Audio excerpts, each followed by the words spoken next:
this morning. I think a lot of people think of Bunny's as a place they go for happy hour, they go for dinner, but Bunny's is open 7 days a week. They serve breakfast starting at 8 a.m., and we're eager to sink our teeth into some of these great things on this menu. I saw avocado toast on here. You were talking about chicken and waffles. It is a vast menu. I've come to Bunny's many times. For breakfast? No. I know. I think pull tabs. I think popcorn, as it always is. I don't think of breakfast, but let me tell you what, there's a fantastic breakfast menu here. We're going to be sampling some of those items coming up in a little bit. You know what's interesting is the St. Louis Park Historical Society calls this, and I want to quote them here, probably the oldest and the most popular business in St. Louis Park history. The history of this place dates back more than 90 years. We're going to talk about that. We're going to talk about some of the memorabilia from 90 years ago. We're going to be learning about the food here, as mentioned, about the people who love Bunny's. We're also going to talk about some of the really fun things to do, the events happening in SLP this summer, and we're going to take you to the city's aquatic center, the water park, which everyone knows and loves. So let's learn a little bit more about Bunny's, shall we? We have the general manager, Jason Rackner, and longtime bartender, Paul Mandel here. Guys, thanks for joining us. Hi. Thanks for having us. Good to see you.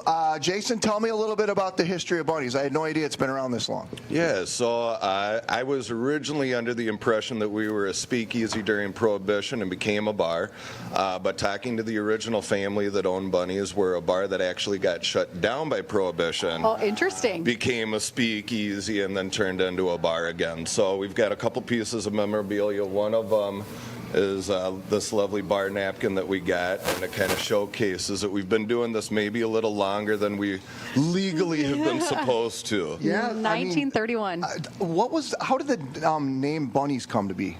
So Henry Arts, who was the original owner, was going to call it Arts' Place. My guess is during the Great Depression, money is a little tight, so he went down to a sign maker who had royally messed up on a sign, my guess being for a farm, and spelt Bunnys. You can see kind of the original sign on there. There's no grammatical correctness to that whatsoever. It's funny, I never even thought about that. Right, and so told him he would sell him the sign dirt cheap, and thus Arts' Place became Bunny's, and we've been doing it ever since. And when did Bunny's move into this location? So we moved here January 1999. Okay. So after St. Louis Park decided to do the whole Excelsior and Grand area, there were a bunch of bars that we all kind of got taken, and we were lucky enough to find somebody a mile down the street that was willing to sell, and yeah, you've been here ever since. Probably fit the whole old place in the kitchen of this one, so it's been quite the move for us. I love it. Paul, let's talk with you a little bit. You're a bartender who's been here how long now? I've been here 33 years.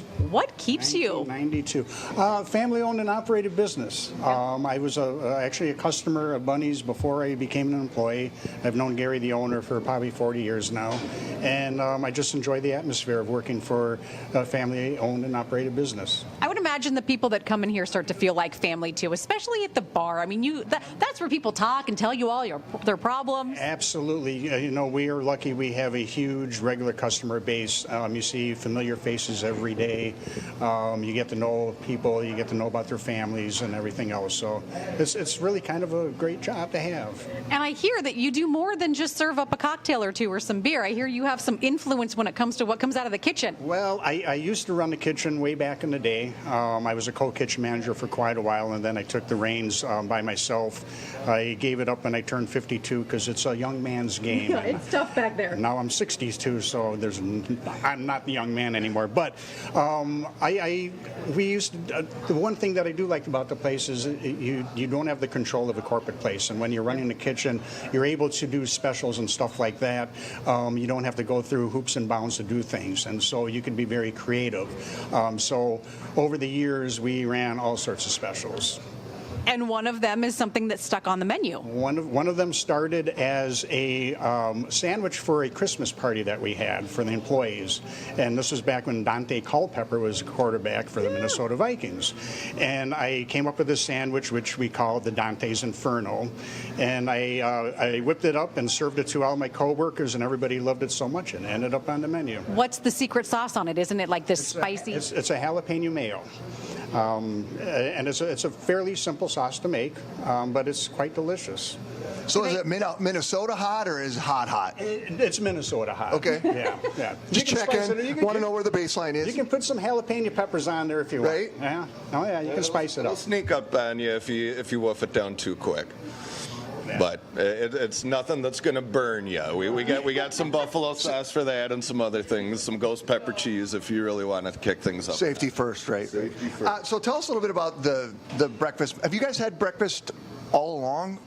We have done breakfast. I mean, Paulie would know better than I, but I think it's been going for over 30 years now. We've been doing breakfast 7 days a week. We've been doing it 7 days a week since we moved to this location from the old location. The old location, as far as I remember, it was a weekend thing back then. But then once we moved here, we did start doing it 8 a.m., 7 days a week.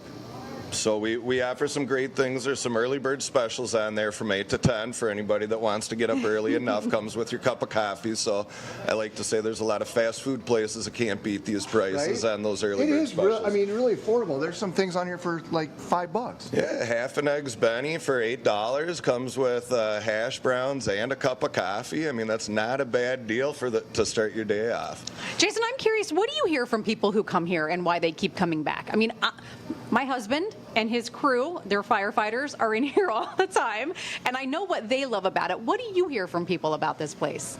I think for a lot of people during a time of unprecedented change and uncertainty, there's something kind of calming and normal about here. I think we take a lot of pride in trying to make sure that the beer is ice cold, the lines are clean, that the French fries are crisp, all the small things, so people know that they're getting a great value for their dollar.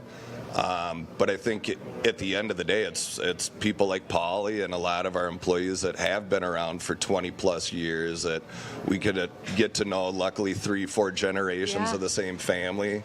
There's some families that 3 generations work here now, and myself included, but I'm not the only one that's 3 generations deep here. But it's just, there's not many places like this left, unfortunately. Well, that's good for you guys because you're obviously very unique. Paulie, got a question for you. As talking from a former bartender here to a current bartender, what is the one drink that when you see pop up on the ticket that makes you cringe? Margarita. I knew What it. do you have against a margarita? It takes forever. I don't know. Well, I just don't know. I don't know what it is, but every time I see it, it's like, no. I knew you were going to say that. Man, It oh is. man, that's like the spicy one is my drink of choice in Yeah, places. I'll keep it's- that in mind. I'm sure he's fine, though. You would gladly accept Oh, the order. Yes, of course, because you're a professional. What's the most popular Obviously. item that comes out of your bar? Oh, that's a tough one. I know probably the most popular beers are local size 7. Yeah. They came into the market here in St. Louis Park. We put it on almost immediately when they started production, and we've never taken it off. And it's probably it's #1 seller, other than of course Coors Light. But as far as a craft beer, it's probably a number 1. That's Steel Toe, right? Who makes that? Yeah. Yeah. Size 7 is very good. Steel Toe says 7's pretty amazing, and they do a great job of taking good care of us. The beer is about as fresh as you're going to find anywhere in the state. Just down the road. Well, fellas, thank you very much.